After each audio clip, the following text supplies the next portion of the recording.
Hello and welcome to stage 3 of the track day event for the McLaren 765LT.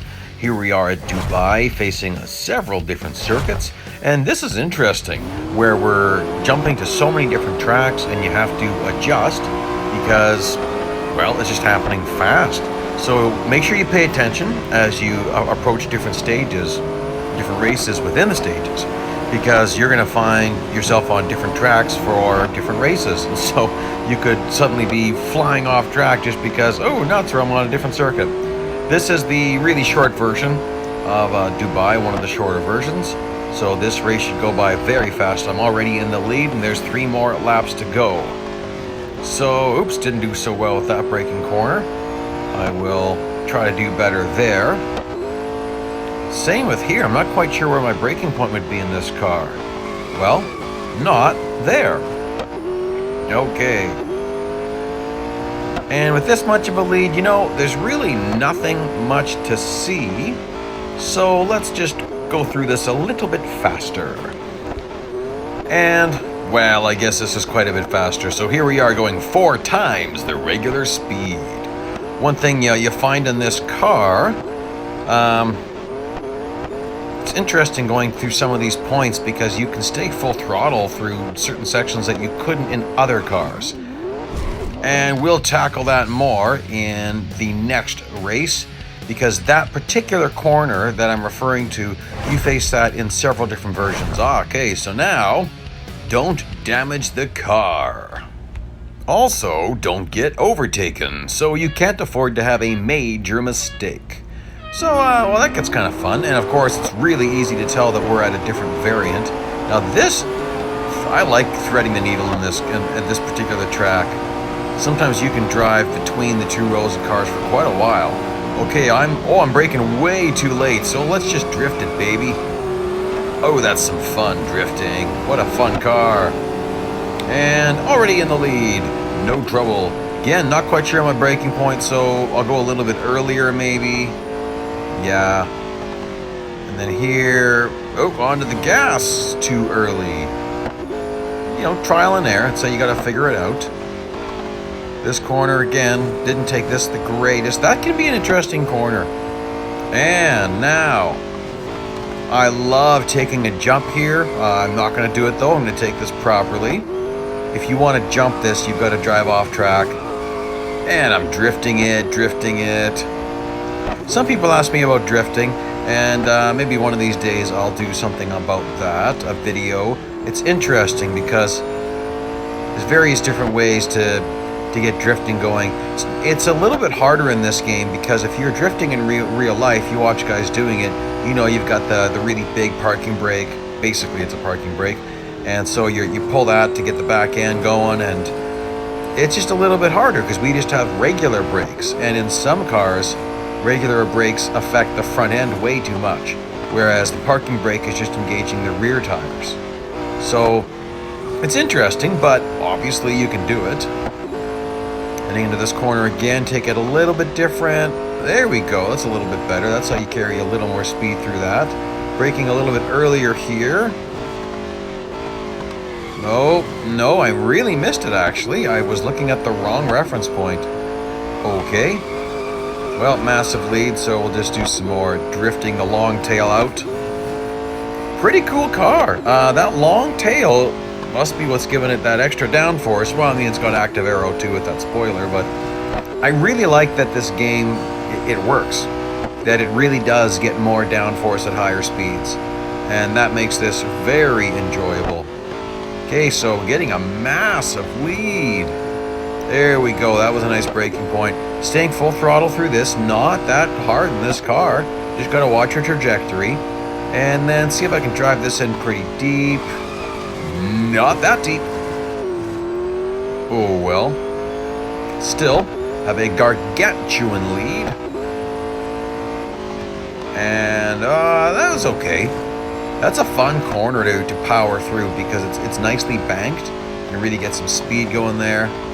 That's better. Still, I needed to be on the brakes sooner.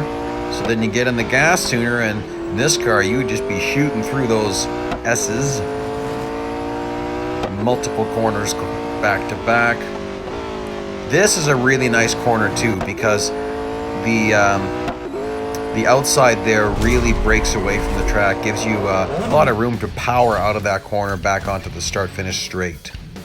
All right.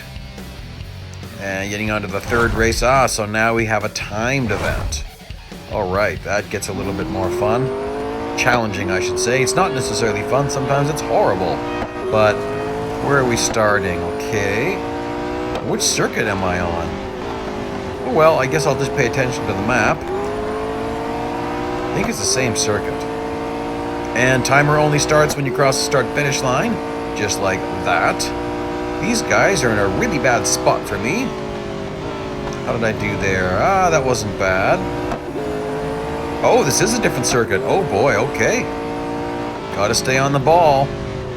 Oh, that's a horrible setup. 3 wide in that corner. Oops. That was definitely off track there. I'm pretty sure I would have failed if this was an actual time trial. So I don't think there was anything here about not going off track. And I am not setting up this corner properly. But here, see, stay full throttle. Get the trajectory correct. You can stay full throttle. And that's a big advantage when you can do it. Oh, and these guys are all nicely lined up. Let's see if I can catch some nice draft here for a while. Not showing me my position very often, which I really like to know where I am in a race. At all times, I want to know when I'm in the lead. But there's another trick to know when you're in the lead. So if you run kilometers like me, then you might have noticed that once you get to be about 150 meters ahead of someone, then that distance counter will disappear unless it's the second place car behind you. So if you're in the lead, the distance counter never goes away. Oopsie, that was a nice tag.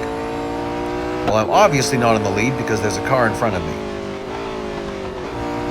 Okay, power through this, stay full throttle if we get the arc correct. See, he was braking, which means if you have brake assists on, you're also having to brake there.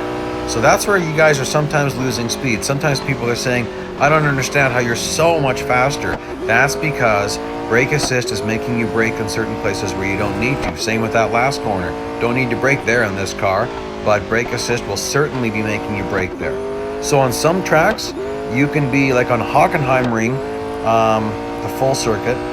I think there is up to 3 points where the game will brake for you where you don't need to in most cars. So that's interesting. Of course, it's a huge adjustment to get used to no assist driving, don't get me wrong. But, you know, you can just take it a track at a time.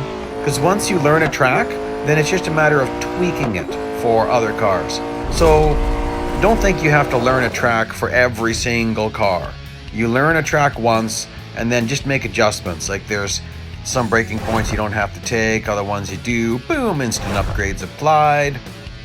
Going in with the minimum. This should be fun. Starting from a dead stop at this track. And I'm gonna thread the needle the best I can.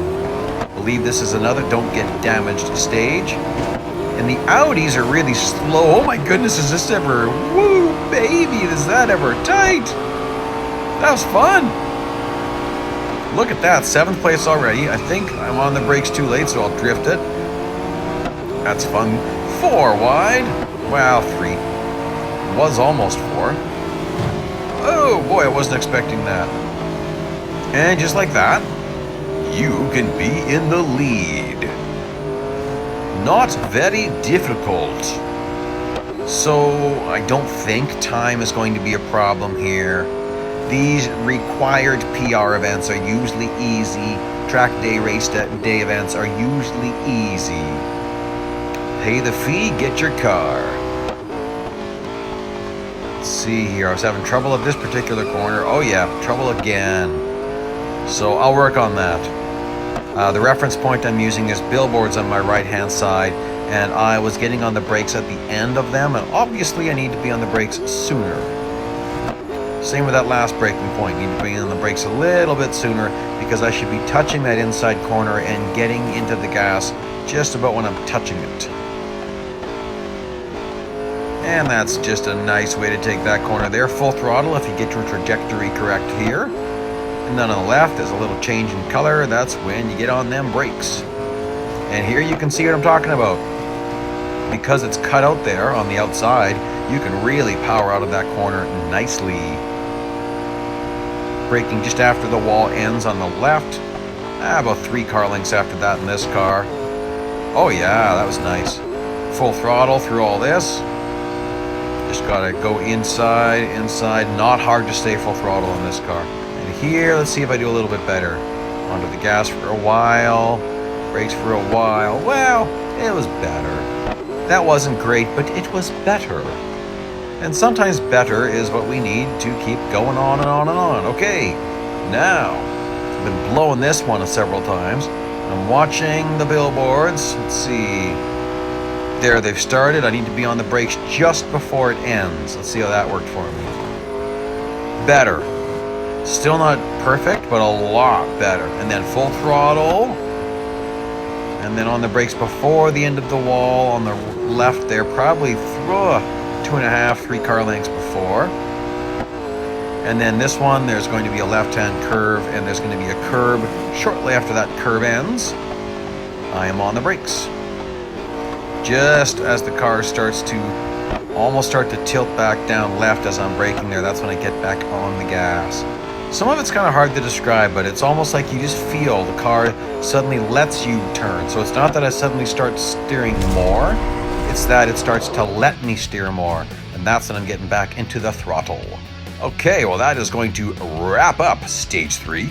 Thank you for joining me for this one. Please like, please subscribe, and more stages are on their way.